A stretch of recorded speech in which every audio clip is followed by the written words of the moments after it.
শাশুড়ি বৌমাকে দিল 440 বুলেটের ঝটকা। বৌমা বাড়ি না থাকায় আমার আর ভালো লাগে না। সারাদিন কাজকর্ম করতে করতে আমার প্রাণ যায়। এই বয়সে কি এত কিছু আমার দ্বারা সম্ভব? বাসন মাজো, রান্না করো, একবারে পাগল হয়ে যাইতেছি।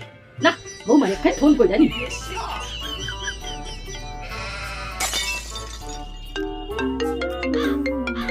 এখন আবার কি ফোন করছে? আরে শাশুড়ি মা, হ্যালো হ্যালো, আরে বৌমা কেমন আছো? মা, আরে আমি তো ভালো আছি। কেমন আছেন আপনি? আমি ভালো আছি মা, কিন্তু তোমার জন্য মনটা খুবই কান্দে বুঝলা। তোমার কথা খুব মনে পড়ে। আমার কথা মনে পড়ছে?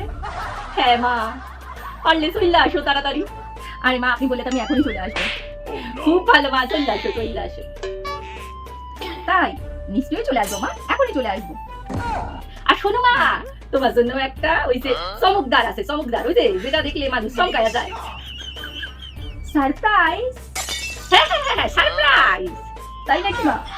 ঠিক আছে, আমি কিছুক্ষণের মধ্যেই যাচ্ছি। হ্যাঁ মা, তাড়াতাড়ি আসো, তোমার সারপ্রাইজ দিব।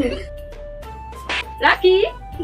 সত্যি আমার ভাগ্যটা কি ভালো, আমার শাশুড়ি আমার জন্য সারপ্রাইজ রেখেছে। ও তাড়াতাড়ি বাড়ি যাই আমি। ভালো হয়েছে, বৌমা আইতাছে, এবার আমার একটু শান্তি হবে। A few moments later. মা, আমি চলে এসেছি। আরে বৌমা আইয়া করছো, খুব ভালো হয়েছে মা, খুব ভালো হয়েছে। আপনি যে বলছিলেন সারপ্রাইজ আছে, কোথায় বা? আমি তো ঘরে কোথাও কিছু দেখলাম না সেরকম সারপ্রাইজের। কি আছে সারপ্রাইজ? আছে তো বৌমা সারপ্রাইজ তোমার জন্য। আরে তোমার জন্য আমি একটা নতুন সাবান আর একটা নতুন শার্ট বার করে রাখছি। সাবান আর শার্ট? কিন্তু কেন মা, ওটা আবার কি সারপ্রাইজ? আরে বৌমা, ওইটাই তো তোমার সারপ্রাইজ। আসলে তাড়াতাড়ি তুমি জামা কাপড় চাইরা রান্নাঘরের দিকে যাও, কারণ সে রান্নাঘরে 5 দিনের বাসনে এত পয়সা রয়েছে, আর বাথরুমেও 5 দিনের জামা কাপড় জমা গেছে। তুমি যাও মা, ওই নতুন সাবান আর শার্ট দিয়া সব পরিষ্কার করে ফেলাও তাড়াতাড়ি কইরা।